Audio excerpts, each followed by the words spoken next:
All right, Dano. As we're winding down football season, and I was just home for like 6 days straight for Christmas break, you're gonna start needing other things to watch, especially if you're not an NBA guy. I cannot recommend enough a show on Netflix called The Beast in Me. Have you heard this? The Beast in Me, Claire Danes. I I feel like I've heard it. I, I don't often say like I'd bet my life on you enjoying the show. It is brilliant, like utterly brilliant. It's a mini series, like 8 episodes, no Oh wait, season is it two. the writer Yes, who okay, okay, so I've seen the Claire preview. Danes. I've been wanting to watch Claire it. Danes is a writer, and she moves it like her next door neighbor moves in as like this billionaire who's like accused of killing his wife. It is one of the best things when you watch something on television. We were just talking about you were watching Pluribus with Stranger Things. When you watch something, you're like, oh, this is generationally good. Like that's how I felt watching this. And I Wow, have okay. I have my wife and I binged it over 2 days. And every single person I have seen, I have been like, you need to watch the show. Like I'm like a psycho person for the show You now. felt compelled. Where I'm Yeah. like, you have so I was like, I need to let our audience know when you are it is Tuesday night when you're done watching us, Wednesday night when there's no NFL football on, start it. It will you won't be able to put it down. It's so good. The Beast in Me, Claire Danes and Matthew Reese. Matthew Reese, one of the best performances on television I've seen in a long, long time. So good. So good. Awesome. Yeah, no, I can't wait to watch that. And then once the viewers and listeners are done watching that, they should go watch Black Rabbit on Netflix as well. Did you like that? I loved it. We I loved stopped. it. We stopped like halfway through. Oh, really? I Oh man, did. I loved it. I Oh, love Jason Bateman and Jude Law. It just like it didn't. I couldn't finish felt it. like it Maybe I'll wasn't going finish it. anywhere. Yeah, we gave up on it. But their Oh performances man. are great. Yeah. They're great. I love Jude Law in that in particular. I Did, thought did he you was see so good. Death by Lightning? Mm-mm. Oh, it's about President Benjamin Harrison. Oh, okay. And All it's right. Michael Fassbender who plays him. It came out on Netflix. Not Michael Fassbender. Michael Shannon came out on Netflix like 2 months ago. That's another like it's like 4 episodes. Really, really good. Really, Right really good. on. Death All by right. Lightning. Yeah, We've got some material we do. here now for the folks to some homework Yeah. on the table. I love it. But of course, we've got a lot of football to talk here on the show.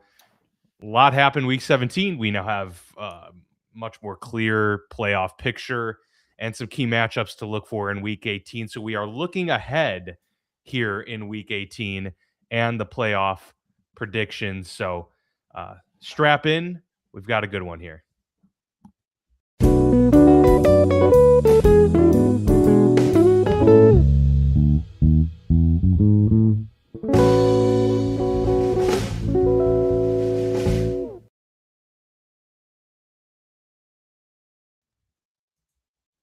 All right. So in the NFC, we have 6 teams that have already clinched the playoffs, and we have 6 teams in the AFC that have already clinched the playoffs as well. So, uh, a couple divisions already clinched as well. Your Chicago Bears have clinched the NFC North, thanks in part to the Baltimore Ravens defeating the Green Bay Packers and Malik Willis. So, Mark, this is the uncharted territory. I mean, Caleb Williams has more NFC North division titles than Mr. Jordan Love. No way that's true. No way that's true.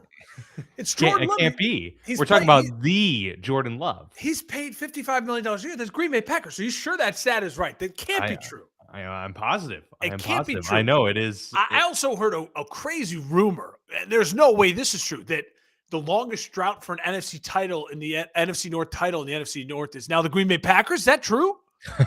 That Dude, can't be. honestly, that's wow. Well, I didn't realize that, but There's no way. That's pretty great. Did you see Mike Florio's article? I freaking love Mike Florio. Pro Football Talk is like how it came out like 2 days ago, and it was like if the 7th seed if they hadn't expanded the playoffs to the 7th seed, the Green Bay Packers would be on a 5-year playoff drought. the Packers have been the 7th seed for 3 straight years now. That Jordan Love and Matt LaFleur have only made it in together as the 7th seed. I'm like, that is stuff is so funny because first of the Packers last year, they sat people, I think, in week 18, and they lost that game. They were an 11-win team. That could have been a 12-win team. They've been a good team. They made an NFC title game 2 years ago, right? Jordan Love's first year as a starter.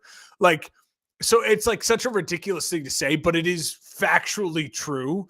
I don't know why he decided to just take a shot at Matt LaFleur. It's like Mike Florio just doing my dirty work for me. We can start with the Bears if you really want. Listen, quickly just talking about the San Francisco game. My wife was not watching the game with me. She was off doing her own thing on Sunday night, and I was in the living room watching the game. And she said to me, kind of joking before the game started, I'll check in with you once every little while, see how it's going. And every time she checked in, she's like, "What's the score?" I was like, "Oh, 7-7. Oh, okay, close game. What's the score? 14-14. Oh, wow. What's the score? 21-21. And she finally, when it was 28-28, she's like, "Are you lying to me? What is going? This is insane how close this game is." Dan, I had the feeling when Caleb was driving to win that game, very in my gut, you can't win all of these games, right?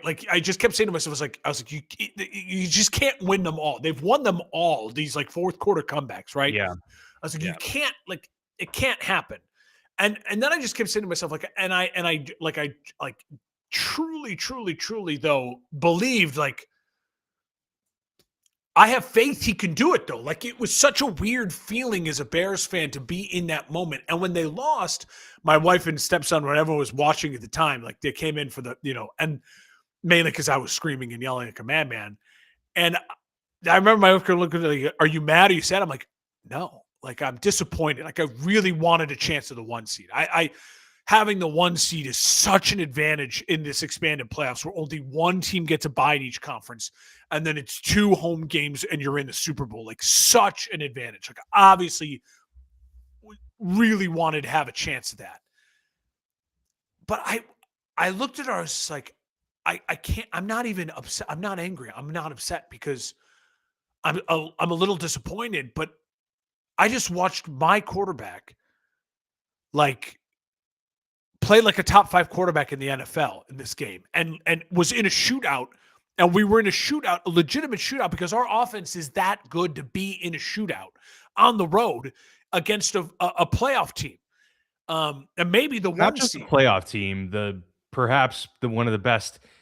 I've been riding the 49ers bandwagon for a good portion of this season and forecasting how impressed I've been with Shanahan, the job he's done a great job. How, when healthy, this is a very, very dangerous team. And apparently when not healthy as well, when they had Mac Jones in there and without George Kittle. No Trent Williams after play 1. It was crazy. So to come for the Bears to take them down to the wire, I mean, this is a team that is a Super Bowl contender in the San Francisco 49ers, I believe. And obviously with a Hall of Fame coach. So yeah, for the Bears to take it down to the wire once again and just come up just short. I think the resounding, thought by most fans was, wow, that was really impressive by Chicago. And I think that's fair. Now, if this were a game 4 years down the road that we're forecasting, then it'll be a tough loss and difficult to stomach. Yeah, because you're hey, we're paying Caleb probably a lot of money and the defense is not great. And you're established at that point. Hopefully you've got a couple playoff wins under your belt. This is different. But for as you've talked about for a good portion of time, ahead of schedule, this loss is about as good of a loss as you could ever have in that window. I agree, because what this proved, right? So far, if you look at the Bears and you look at okay, this kind of, they're in the playoffs, right? They're the division winners. So this world of now that we're competing in, you beat the Eagles at Philadelphia. Okay. You beat the Packers in Chicago. And you just went toe to toe with the 49ers in their house. Those are things now within the last 2 months of the season, last a month of the season. We're not talking about week 1 and 2 anymore. We're talking about like now, like November on, where we kind of know your football team. I believe my football team can go toe to toe and can play in a game with anyone in the NFC. Right. Now, I think you saw it. They needed that CJ Gardner-Johnson's second interception on Brock Purdy to win that game. They didn't get it because of the hands to face call, which it is the right call. It felt so ticky-tacky when you watch the replay, but it is the right call. But if they get that turnover, the Bears probably win that game, and they would have forced 2 turnovers. This is a defense that's not great play to play. They give up a ton of yards, but they get turnovers. And if this Bears defense can get 2 or more turnovers and your offense is playing like that, there's no reason why this Bears team, I feel like, can't be playing in an NFC title game. Really quick, I just want to mention Caleb was 4 for 4, 130 yards and 2 touchdowns, a 99.9 passer rating on throws over 20 yards. The deep ball is on fire.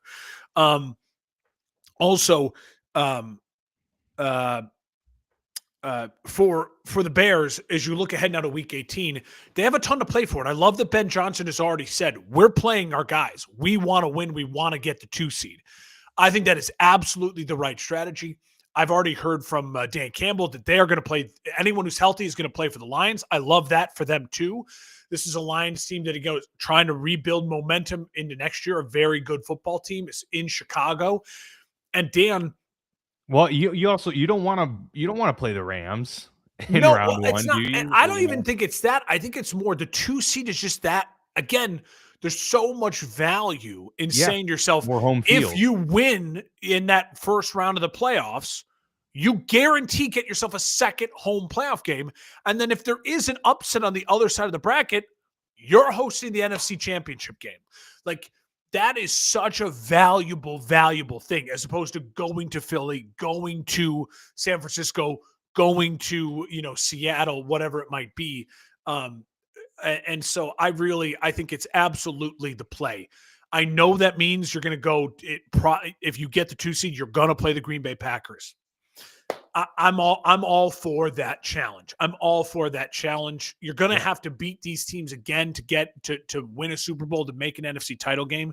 I think the Bears Lions, there's a reason why Fox is sending their number 1 crew to that game, because I think they know it's going to be all the starters are playing. It's lined up perfectly for when the Eagles are playing too. Those 2 games will be playing at the same time. If the Eagles win, the Bears lose, they get the 2 seed. If the Bears win or the Eagles lose, then the Bears get the 2 seed. I think there'll be a slight amount of scoreboard watching, but I fully expect Philly to kick the crap out of the bad Commanders. So it's going to force the Bears to play to win this game. I love that.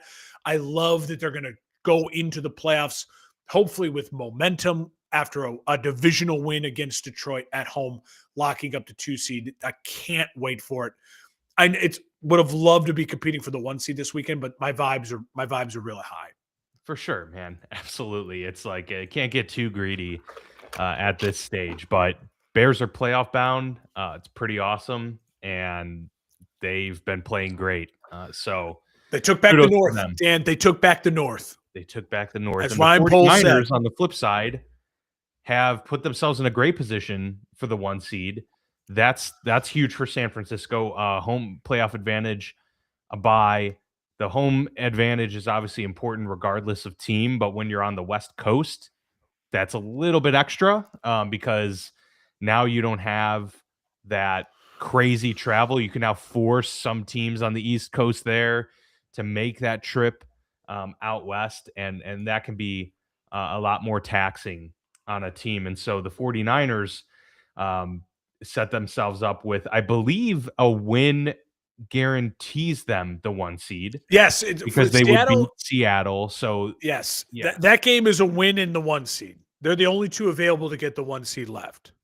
And I would say that's one of 3 critical games, truly critical games, Saturday night in week 18, because that's the Saturday night game. Winner takes the West and the 1 seed. Seattle gets the 1 seed if they win 100%, right? That is guaranteed. No, whoever wins the game gets the 1 seed. Seattle at San Francisco. And Dan, for San Francisco, they just played the Bears at home. Now they play the Seahawks at home. If they get the 1 seed, They're at home, including the Super Bowl being in San Francisco. Right. Yeah, This very is true. they have a chance to literally their path is completely laid out for them. So this game is ginormous, and for us to look at this game and try to think about who you like in it. Listen, the Seattle Seahawks have a 5-1 record this year when Darnold turns the ball over more than 2 times. Isn't that crazy? So Yeah. that defense They overcome a lot. is good enough. They are overcoming. You can't just say, I don't trust Darnold, they're going to lose, because Seattle has shown that they can actually win when Darnold doesn't play well. I have no idea who I'm going to pick in this game. It's too early in the week. We're doing this on Tuesday night. Like, I don't know. My gut is leaning towards Seattle just because the best unit, I think that the best units in this game are going to be Seattle's defense and San Francisco's offense. San Francisco's offense is flying high right now. But Dan, the Niners defense is not good. And they are, again, watching that game against the Bears, I literally couldn't even name one Niners starter except for what's his name, the corner, and now I'm even forgetting his name, who's very, very good. Number 4, who they didn't even throw to the whole time. Yeah. But like they are a skeleton crew of guys you've never heard of before. And Seattle's offense, while it's not San Francisco's offense, it is a top 10 offense. And I think you're going to see a Seattle team. I'm leaning Seattle on the road to win that game. Personally, I as a Bears fan, I would rather go back to San Francisco to play an NFC title game than have to go to Seattle to play an NFC title game. It's kind of like the enemy you know versus the enemy you don't. I just saw my team almost win that game. Yeah. Seattle's defense, I want no part of Seattle's defense as a Bears fan. Like that they're a type of But defense I would that's gonna just love embarrass that you. Bears defense, opportunistic defense against Sam Darnold, Darnold that's Dan. in a Very key good point. moment. Very good point. I think I would take the Bears odds more in that Seattle game versus 49ers, but hard to beat the same team twice, especially a non-divisional team. So we shall see. But yeah, all eyes on that Seattle 49ers matchup. The same day is another, I would say, critical game for Well, week 18, which is Panthers Bucks. So Panthers what about kind the of blew this Falcons? one away.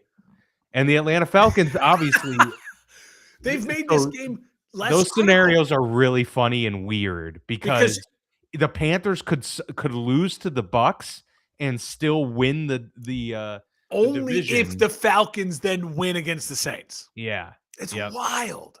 It's wild. And that's a home game for the Falcons. They certainly could win that game. They should. They're going to be favored. Against Shuck is playing really well. We don't have to preview that game much, but it'll be funny. Like it's worth noting the winner of this game is not guaranteed to be the winner unless it's the Panthers. Panthers win, they win the division. Yeah.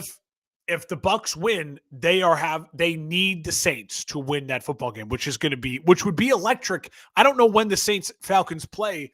I think it's at like noon. They play 1 o'clock. Okay, so yeah. Noon. So there you go. Like that will end up being maybe the most consequential game of the noon slate. For sure. Yeah. And I like Carolina. I got to be honest. The reason, just for people who are curious, because I certainly was, the reason that the Bucks wouldn't have the tiebreaker over the Panthers if the Falcons win is because they would have to go further down the list of tiebreaker scenarios. Yes. Because all 3 teams would 8-9. have an 8-9 record, and technically the Falcons would have a better they would all have the same divisional record then. Yeah. And head-to-head would be tied between the Bucks and Panthers, and then it would go to conference matchups, and then it would eventually go to common opponents. So it's a whole weird thing, but the Bucks have the direct tiebreaker over the Panthers. However, if the Falcons beat the Saints, that introduces that murkiness. It's wild. I like the Panthers, to be honest. I think the Panthers just win the game and they take it. I do too. The Buccaneers have just been playing really poorly. They're so poor. They're all out of whack, all out of sync. And listen, it's not like Carolina's been lighting the world on fire. But right now, I think it's odd to say, but I just kind of trust Carolina's defense more. I think they have the Rico Dowdle like run game that I can lean on. Tet, he's going for rookie of the year against Tyler Shuck. It's gonna be Tet versus Shuck. I think he plays, and if he does and he plays well, they'll win the game, and I think he'll actually maybe end up with the award. Interesting enough. But if I had to pick on this Tuesday night so far, of the consequential games, I'm going Seattle, and I'll take Carolina. For sure. I will take Seattle as well. Actually, you know what? No, because it's the 49ers at home. I'm going to take the 49ers in this game. Okay. And I, too, will take the Panthers. Both, I think, very, very close games. But, yeah. And I also want the Panthers to win. I think it'd be like just a great story for how much shit Bryce Young has gotten early in his career and how much flack, Dave Canales and just the joke of the Panthers and David Tepper, all of this. It would be a very healthy moment for the organization in general to win this. What I really want, though, is for the Bucks to win and then the Falcons to win. Yes. That's what I really want. Just to make it a little more engaging. I hear you really there. Everything else is fairly straightforward as the NFC is concerned. The Eagles, with their narrow victory, locked up the division.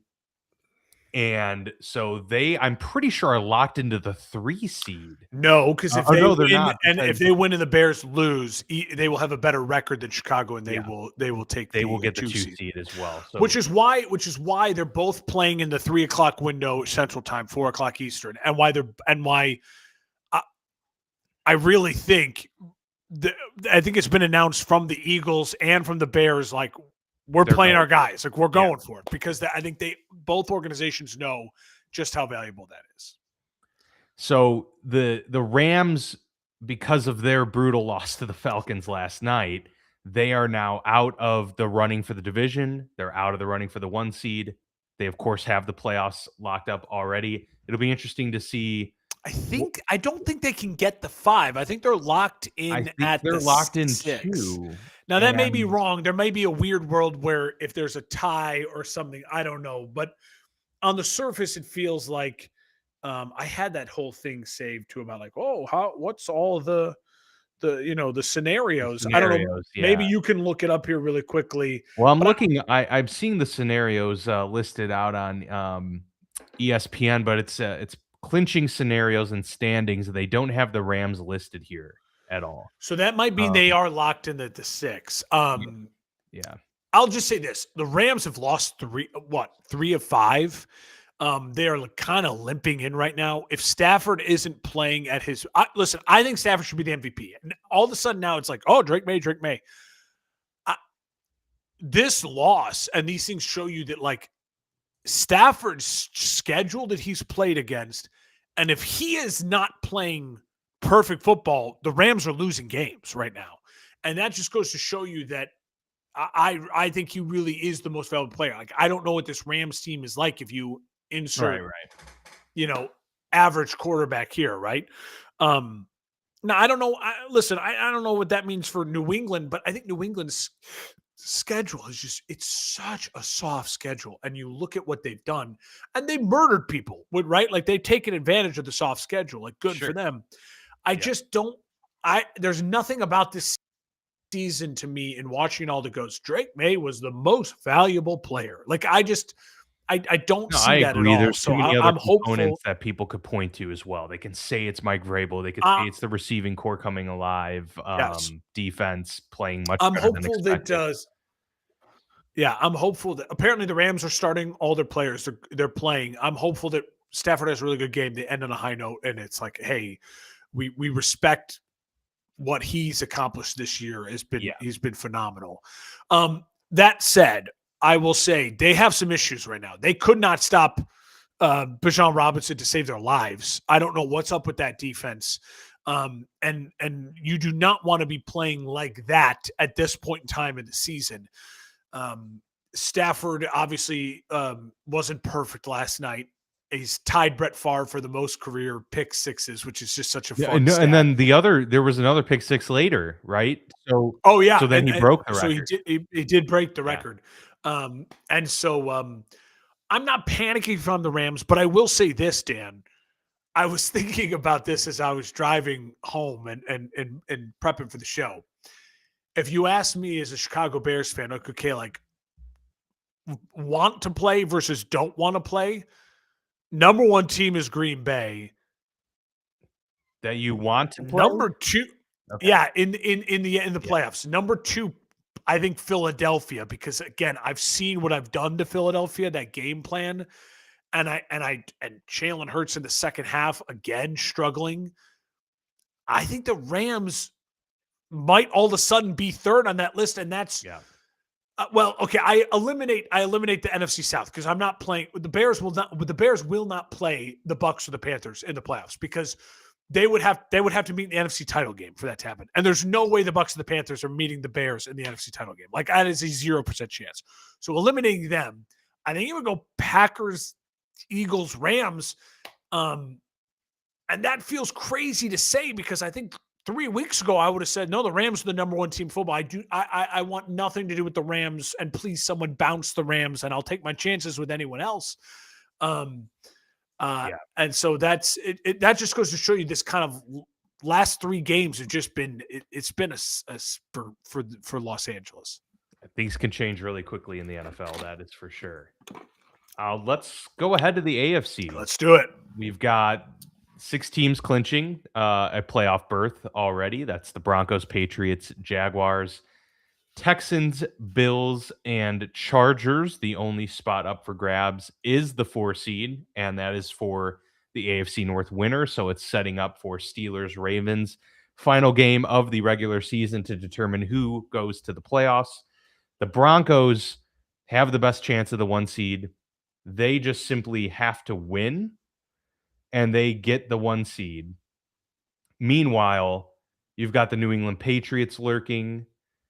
You've got the Jacksonville Jaguars. Should the Broncos and Patriots both lose, the Jaguars all of a sudden get themselves into the 1 seed. A very impressive run for them. Those are the only 3 scenarios, though, for the 1 seed. 2 divisions have been decided. That's the West with the Broncos, the East with the Patriots. The Jacksonville Jaguars still haven't technically won the division. They've just guaranteed a playoff berth, so this game will mean something to them coming up. And then you've got the Texans, who are the only other team in that division that has a shot to win it. So that will be important there. Meanwhile, the Bills and Chargers are sitting at the 6 and 7 seed. I don't know if they could get a seed higher, the Chargers, if they win and the Bills lose. The Chargers can get to the 5th seed with the win at Denver, even if the Bills win at home. Okay. I will say my dream scenario, I know this is crazy. My dream scenario is that the Chargers find a way to win at Denver. So they would get the 5th seed. And then the Bills win at home against the Jets. And that the Patriots lose at home to Miami. Miami pulls off a miracle. Because then you would get Bills Patriots first round. Yeah, that'd be very enticing. And the Jags very, very winning, exciting. and the Jags winning would get the 1 seed. So I know it's kind of it's like you got to really, stretch some things here. But you say to yourself, listen, Chargers could beat the Broncos. I think they could. Dolphins beating the Patriots would be a giant stretch, but we've seen the Dolphins beat the Patriots before in Week 18 in heroic fashion. Now, but I know the fact that it's at Gillette Stadium. Quinn Ewers, it's a lot. But if that happens, that's my kind of dream scenario because I love the idea of the Jags getting the 1 seed. I just love that idea. And then I love the idea that you get a Denver versus Houston matchup in the first round. Houston is a 7 seed. Yeah, it's a pretty. Or no, wait. Houston would have to lose to that happen. Damn, Houston's not losing to Riley Leonard. Okay, never mind. It's just not possible. It's not possible. My dream scenario is not really possible. Did they officially shut down Philip Rivers for the finale? Yes, Riley Leonard is starting. Is that because of injury or because I think it's just because they're saying this hasn't worked.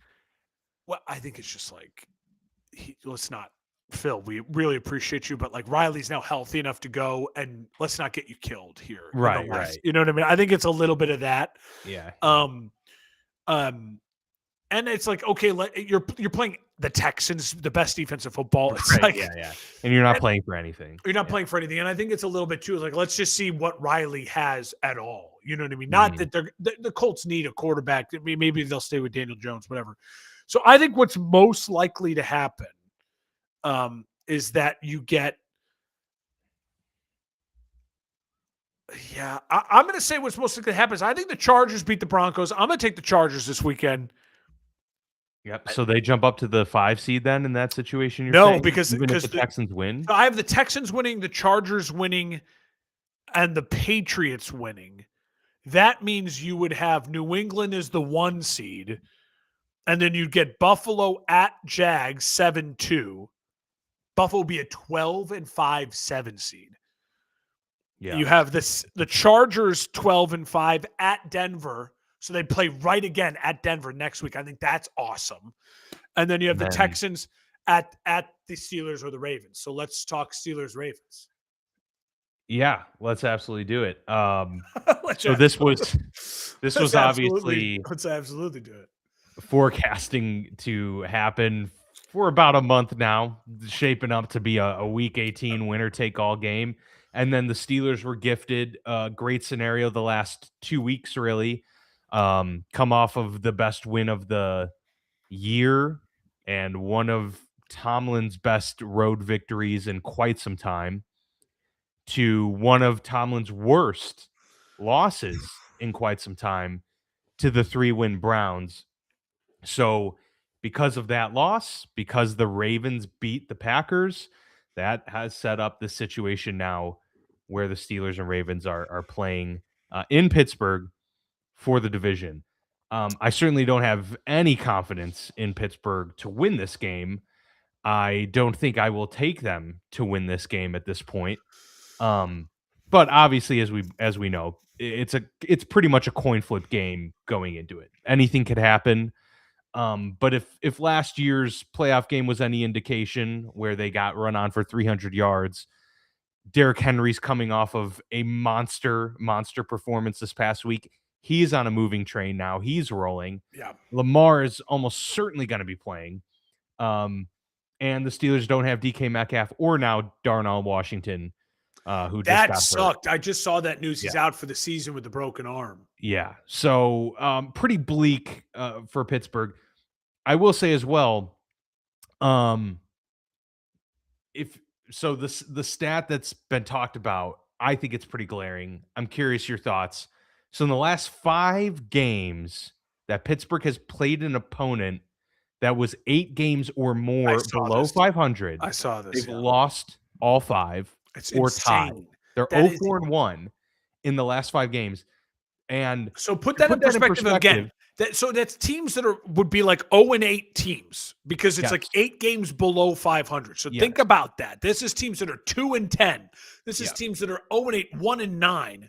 Which I've always taken objection with how that is phrased because it's not truly 8 games below 500. 0-8 would actually be 4 games below 500 because then you'd be 4-4 and that's 500, right? Yeah, so, but yes, everyone understands the phrasing is 8 games, 8 fewer games in the win column than the are in the loss column. And like, so that's pretty considerable. Yeah, we're talking late season. These teams are verifiably terrible, right? Like, because you've played at least 8 games. I saw that and I'm like, you've got to be shitting me. Like, Mike Tomlin, I think they said on part of my take, truly, I think there should be, the NFL should come out and say, whoever loses Ravens Steelers, they have to fire their coach. Make it interesting. At this point in time, the Ravens and Steelers feel less interesting than ever before. Right. And maybe that's because the Ravens are coming off this weird year where right now it feels like they're better with Snoop Huntley than it does than we have Lamar Jackson. And for Pittsburgh, it just feels like they are living in Groundhog Day. Like I feel like it's Bill Murray Groundhog Day for Pittsburgh. Dan, The other stat that was like wild, the last quarterback not named Ben Roethlisberger to win at Cleveland was Tommy Maddox. Like, which is two things. Ben Roethlisberger dominated the Browns. Like and Tom played for a Brady's very long time. Tom Brady's a But Hall of Famer, dominating the Jets and the Dolphins and the Bills. Ben Roethlisberger is a Hall of Famer, dominating the Cleveland Browns. Like, he owned the Cleveland Browns. It's kind of like that. Did you see the Mike Holmgren stat with the Green Bay Packers? Like, these incredible stats from during Mike Holmgren's 7 years as a Green Bay Packers head coach, where they won a Super Bowl. They lost less games at Lambeau Field than the Packers have in the last 2 seasons. Like, the Packers, like, oh, Lambeau Field's a home field. Like, that is a dead narrative. Like, it's a dead narrative. In the same sense of, like, these are just insane stats about like what Ben did to Cleveland. Dan, I'll ask you. The one thing I wanted to kind of hear from you in talking about this game is, would you rather face Lamar Jackson or Tyler Huntley in Week 18? Because we don't know who they're playing yet. I think I would still rather play Tyler Huntley because, but the Steelers own Lamar. They do, but they lost to him. It's not like they haven't lost to him. And I don't know. It's just one of those. He's an MVP talent. I just go with. I'd rather face the less overall talented player. Valid. And with TJ Watt should potentially be back for this game. In which case, they've got finally a fully healthy group of edge rushers. I would kind of maybe trust them to be able to get after Snoop more so than Lamar. But it's definitely closer than it should be. That question is definitely not the easiest to answer. But I just don't think there's enough juice left for Pittsburgh. But also, like, I was in a text thread with a couple buddies, and we were talking about, they said, oh, this is a classic Tomlin Steelers situation they put themselves in. And they were asking, like, oh, well, there's still a chance. And I was like, will it matter, though?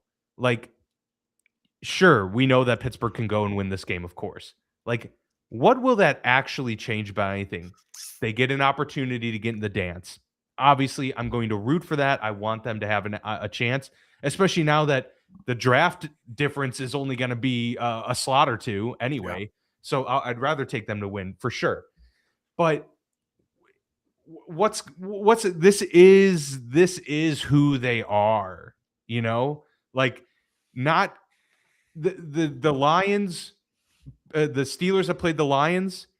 That's who they are. The Steelers who played the Browns, that's who they are. And that's the problem, is they are consistently inconsistent for years and years and years.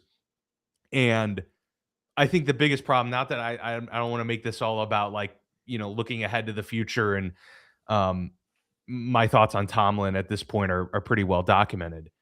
But I kind of, like, it kind of clicked for me that I think that the one thing that I'm most frustrated about with Tomlin is that stat that we just talked about, the 0-4-1 against teams that are 8 games or more below 500. That is a stat that when I say it to you, when anybody that knows football, you talk to them about it, they agree that means something, right? That's not just a fluky stat, like, or what can you really draw from that? It means something. I actually believe, if you ask Tomlin, like, he truly doesn't think that means anything. No, because he's Mr. Like, we won at practice this week. That, and he's so tunnel visioned to the moment that he never looks at big picture. I mean, he's openly talked about it. Like, I don't draw, it's a different team, different situation from year to year. He always gets asked about trends, and he always like, I'm not sure that there's a trend. Everything's different, situations, blah, blah, blah. He he truly doesn't even think that a stat like that has any weight because it's on its own merit game to game. It's something that has worked for him. It's something that has helped keep players focused in the moment and to get up for those big games. But it's also a problem when evaluating what are the foundational issues here that are causing this team to constantly underperform. And it's the stages of grief, right? You can't get to acceptance before first passing denial. Yeah. And I think he's still in denial of that there are no trends to see here Yeah. from year to year. And that's the biggest issue. And that's why we got a performance. It was totally predictable, Mark. Like, that's why I wasn't riding too high from the Lions win, because it has become nauseating at this point. And it's like, we never know what you're going to get week to week. And to lose it's a close game, 13-6, and Shedeur was fine. You know, Yeah. it wasn't. You scored 6 points. And I know, like, DK Metcalf being out is a problem. And then you lose Darnell Washington, but it's also like, I think Aaron made a lot of bad. I blame the coaches, but I also blame Aaron for targeting MVS all 3 attempts in the red zone. Like, that's bonkers. Where's Jonnu Smith, Denzel right? Ward. Like, Jonnu Smith was the big addition. You know what I mean? Besides DK Metcalf, like. And Kenneth Gainwell has been a world beater out of the backfield. Like, what happened to Freiermuth? Like, dude, that's all season. They will not use Freiermuth, and I think that's more of an Arthur Smith thing. For whatever reason, I think Jonnu's his guy, and they're not. Freiermuth's their second best pass catcher on the team, and they do not feature him. They don't. Before this year, it was like Muth is your guy, and you get Muth. Like, I mean, it's just like. No, I mean that's another Thomas. The personnel decisions are really, really bad routinely. I will say this. I also want to bring up talk about Baltimore a little bit more. Did you see the report from a Ravens beat reporter last week or early this week or sometime over the last week that the kind of rift between Lamar and Harbaugh and the Ravens is that Lamar is apparently kind of falling asleep in meetings. There's rumors that he is. Oh wow, I didn't see this. So it's a Ravens beat reporter. Now, the reason why I don't think it's gone mega national is because the Ravens fans and Ravens other media are kind of shitting on this Ravens reporter. Basically, this Ravens guy has had it out for the team for forever. He always shits on Lamar. He always shits on the Ravens. He's not. Gotcha. So take that with a grain of salt. Maybe that means he's the one telling the truth, or maybe that means he's the guy that it's like, dude, your sources are fucking lying. This is not true, whatever it might be. But he is reporting that Lamar is just not engaged, playing video games till late and not engaged. And that, listen, there's something between the Ravens and Lamar, because the way Harbaugh consistently will have a press conference, I don't know what's wrong. I don't know what's wrong. I thought it was fine. And then the next day be like, guys, he's really injured. I had a chance to look at everything, blah, blah, blah, blah, blah. There's something there. It hasn't felt right for 2+ years now with Baltimore and Lamar before the contract. Then he played so well after the contract to kind of quell things. And now it's come back up again. I will say this, the loser of this game, I truly feel will have a very noisy offseason and a very, very, very brutal offseason. Who between these two teams in your mind has more to lose here? I think the Ravens have more to lose because I think the combination of Harbaugh and Lamar we have seen, I think is truly Super Bowl caliber. Multiple MVPs, 1 seed 2 years ago, 1 seed 3 or 4 years ago, whatever it was. This is a combination that when they have the defense right, before Derrick Henry, before Zay Flowers, this is a combination that we've seen has worked and is really, really good. And I worry that if the Ravens lose, they'll either lose a coach that is still a really good coach that I really believe in, or their quarterback will demand a trade and they're going to lose one of the top 5 quarterbacks in the NFL. Like, I think that's how the offseason for the Ravens could go. If the Steelers lose, I actually think they gain. Like, in a weird way, I think the Steelers winning means Tomlin's back, and they may consider bringing Rodgers back depending on how that first round of the playoff goes if Rodgers wants to come back. I think the Steelers actually have a lot to gain from losing at home against your rival. If you lose in a bad fashion, it could maybe be the final thing that smacks the Rooneys across the face and goes, enough's enough. Like, we have got to take this whole thing, turn it upside down, and start fresh. You are a top 5 brand in the NFL with a top 5 fan base in the NFL, with a top 5 history in the NFL, in a place that everyone will tell you, like, we want to go there. This is not the dregs of the NFL. This is, and like, I think that while yes, that's a lot, and like that's a lot for a fan base to swallow, and you can speak on what I'm saying if you think I'm crazy or not. But I actually think that might be the best thing for Pittsburgh, as opposed, unless the other best thing for Pittsburgh would be they win and then they get DK Metcalf back and they win a home playoff game and they're competitive, because then it's like, well, maybe Tomlin's got it if we can go get the right new younger quarterback to kind of make that next step. You know what I mean? Yeah. I mean, I don't want Tomlin touching a young moldable quarterback. I truly don't want it, because he is the most risk averse. What about Malik Willis? No, I don't want Tomlin to be in charge of developing a quarterback, because his philosophy is not quarterback friendly, and it's not conducive to today's NFL. I hope you're right in that scenario. I guess the reason that I don't think that they will gain from a loss is because I just don't have faith that the Rooneys will see it that way. That's the worst possible scenario. Yes. They lose, and it's like, hey, we're bringing back Tomlin, and if Aaron wants to come back, well, look, his contract is already through 2027 because they decide to extend him when he didn't do anything. That's so wild. When you think about that now, you look back and bonkers. It makes no sense. It's wild. The Rooneys are much more about tradition and loyalty than they are football guys. They don't have this angst, it seems, to produce Super Bowls. Everything seems to be running as smoothly from a business standpoint for them. And they'll say Tomlin went 9-8. He got him there, and then they'll point to, Darnell and DK, like, what's Tomlin supposed to do? Like, they'll point to excuses. The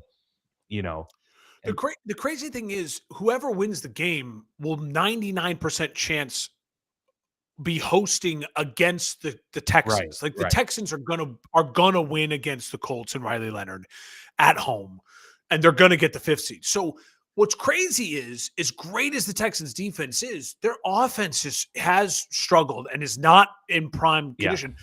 I really think it's a very winnable. It's not like, I don't think they'll be the favorites, but at home for Pittsburgh against the Texans with DK coming back, I think that's a winnable football game with Aaron Rodgers. I think it's a winnable football game for the Ravens at home against the Texans. The Ravens-Texans is a battle I feel like we've seen the last 3 years over and over again. Maybe not. Maybe it is. Maybe it is. I know they played at least once in a playoff game. CJ Stroud's rookie year, I think they played. Yeah. So I think I think it's a very winnable game for either team, which all of a sudden you're saying to yourself, in a win and get in scenario, I also could see one of the two teams we're talking about playing in the divisional round again. That would be maybe at home. Mm-hmm. It's a crazy thing to think about how different for these teams we could be talking for each one of them in 2 weeks. Dan, I will say this: which teams in the AFC do you power rank? We kind of power rank the NFC. I think Seattle and San Francisco are kind of the clear 1 and 2, and the rest it's a little murky depending on who's at home. I think Chicago deservedly kind of right there beneath Seattle and San Francisco. Maybe the Rams. Yeah, I think the Eagles, Rams they're kind are. of I still tightly, think the Rams are above probably the third, Philadelphia, like the and NFC West. so Yeah, I think that any grouping of those three, which the NFC West, it's the NFC West is yeah, it's the NFC West. I the think that's class of the fair. NFC, and then I would put the Bears on par with the Eagles, probably as far as like a Yeah. 4, maybe the Eagles So slightly ahead. if you had to power rank the same in Yeah. the AFC, like 1, 2, 3, and then the kind of the next in the group. This is probably controversial. I think Jacksonville's the best team in the AFC right now. Like I really do. I think they're they're the perfect combination of really good defense, opportunistic play, and an offense that can score 40 and crush you in a lot of different ways. To me, right now, Jacksonville's my number one team in the AFC. After that, I still don't believe in the Broncos very much. So there's maybe some bias in there. I don't know. It's just something that I can't get So over. So I would probably put New England at 2, 2 Buffalo at 3 over Denver, and then Denver maybe at Buffalo 4. just Denver's defense is Buffalo so at home. crazy good. I know. Buffalo at home just laid a freaking egg, dude. They just they're so tough. They're a weird team to gauge it. And Josh Allen's the only reason for that, right? Like Can I point something? So I brought this just to bring this stat up. You ready? Drake May, he's I think as of right now the betting favorite to win the MVP. 34 total touchdowns, 4,612 total yards, 12 wins. Okay.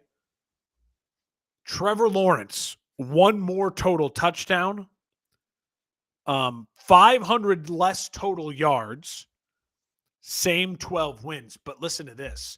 Strength of schedule for New England, 0.308, 0.380. Yep. So less than a 400 winning percentage.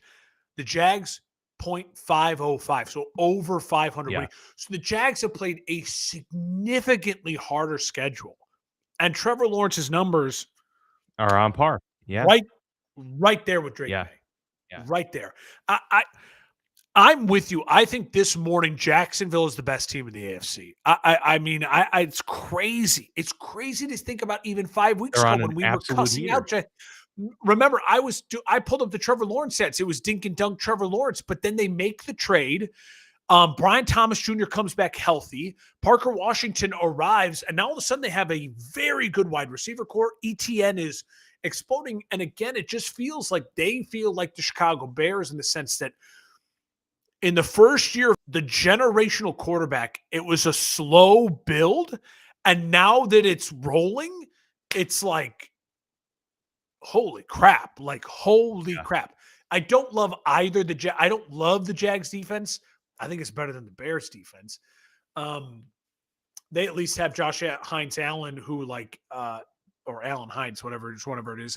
Like they have at least have guys who I'm like, oh, that's a real playmaker to get after the passer. The Bears, I just don't think have that. Right.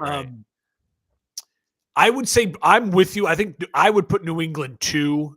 And I do think as of this morning, I actually think I would go the Chargers as 3. And I know that's crazy, but I do think when push comes to shove, I think the Chargers beat Denver this weekend. I think they're going to go for it. I don't think Jim Harbaugh has it in him to not go for it. I think you're going to see the Chargers win a football game. I'm kind of high on the Chargers. Then I think it's Bills, Denver. Like it's a mush. It's kind of like Bears, Eagles. It's just like it's too hard. These teams have flaws. They have huge flaws. So it's setting up for, to me, one of the most exciting playoffs I think we've had since the Cincinnati Rams Super Bowl. Like I think we're going to get another one of that where it's going to be like you're going to see 2 helmets in the Super Bowl graphic. You're like, who the fuck predicted this? You're like, how did this happen? You know what I mean? Like, how did this happen? Like, especially hey, real quick, I did want to mention something about Drake May's performance. Yeah. So he went 19 of 21, 256 yards, 5 touchdowns. He also had 22 yards rushing. He's a stud. He recorded a 99.8 QBR, which I believe 100.0 is Is the the top. That's why the best you can QBR. get, and I don't even know if that's possible Yeah, to achieve because they bake in it's more than just yeah. completion percentage and all of this And stuff. QBR was basically invented because people thought it was dumb that you could have a 158.3 passer rating as like the highest thing. They were like, why Right, don't we just right. have 100 be the best thing? Yeah. And so the QBR came out in '06. That's his 99.8 is the highest a QBR game in the At, history at of that home metric. against the Jets. What's that? Yes, it was against the Jets, of course, but think about how many games have been played. Well, there's roughly Yeah, like Tom 200 Brady games, Patrick Mahomes games, 20 years. Peyton Manning, Denver Broncos games, and nothing's been better. So that's over 3,000 games, quarterback 3,000 quarterback performances, and he is tied for first with five other performances. Lamar has 3 of them. Oh, Lamar has 98. done that 3 times. Holy shit. Can 99.8. you guess? So top 6, Lamar's in it 3 times. Lamar Drake special. May is in number 1 because he's the most recent at 1. So there's 2 other quarterbacks on the There's list? 2 other quarterbacks. There's one that there's no chance you will get. Okay, for the one But these both, one happened in '09 and one happened in 2013. So it's been a minute. 09. Is it a name that It was I'll know? against your Chicago Bears, actually. Is it a name I'll know? Yes. Very well known quarterback. Not Hall of Famer, though. Not Hall of Famer because they're not yet in it, or not Hall of Famer because they'll never be a Hall of Famer? It won't get in. Won't get in.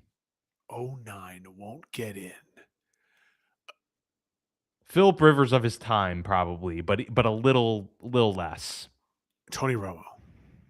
No, it's a good guess, though. It's a good My guess. thinking is I'm trying to think AFC team, actually. AFC team. Okay, wait a minute. Um, Wait, hold on. Wait. Yeah. 09 AFC. This guy fun. had is a one great wide receiver that he played with. He ended up leaving this organization and going to have a Carson Palmer. Yep. That is correct. Yeah, Carson Palmer for the Cincinnati Bengals.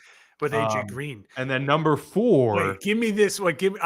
This one's really I was kind of surprised. What year? This was 2013 against Jacksonville. Not a Hall of Fame guy, obviously. No. Not even sniffing Carson Palmer territory. Not a guy that you would say, "Oh my God, he was a terrible quarterback." Well, I know the name. This guy had a few years where he was like really, really good, but fell off after that.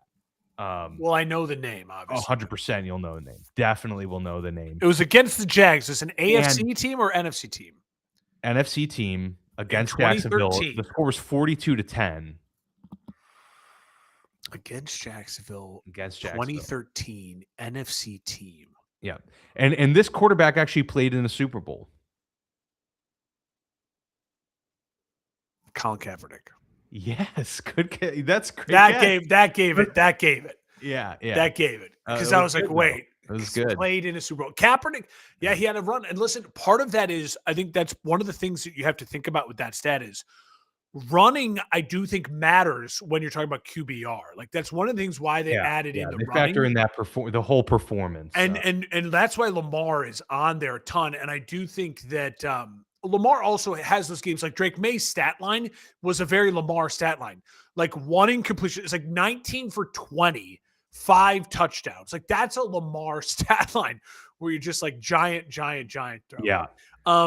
Listen, that is that's fun. That's really, really fun.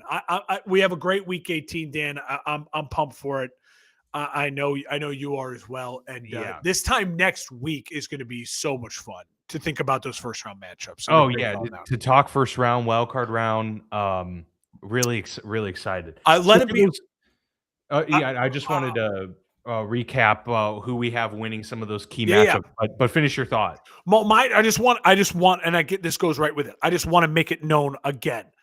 I want to win against Detroit. I want the 2 seed. I want Green Bay. I think that is what the Bears, this Chicago Bears franchise and team and city and everything and fan base needs.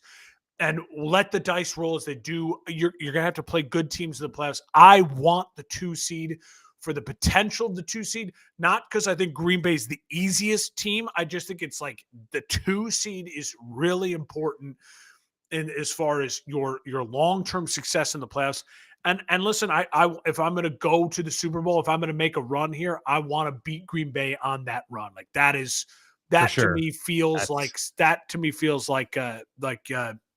what I crave it. I crave it. That would be harmonious. And I know that means that I'm risking heartbreak by losing to Green Bay in the first round at home. I know, but I want that game. I want that game.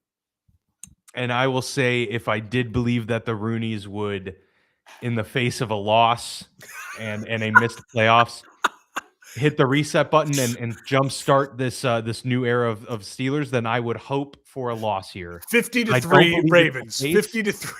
50-3 Ravens. I don't believe it's the case, and so I will hope for a Steelers victory. We didn't even talk about it. I predict the Ravens will win this game, however. Do you have a prediction on that? And I will say that I predict a Ravens victory regardless of quarterback. I'm going to take the Steelers. It's a Mike like it's so like him losing to Cleveland. It'd be typical. Yeah. It's just like it's like I'm going to take this. I think the Ravens, there's some real dysfunction going on in Baltimore right now. I think there's some issues. You're right. You're right. We both have the Panthers beating the Bucs. That's obviously a marquee matchup. We do. I have the 49ers beating the Seahawks. You have the Seahawks. I'll take the Seahawks, yeah.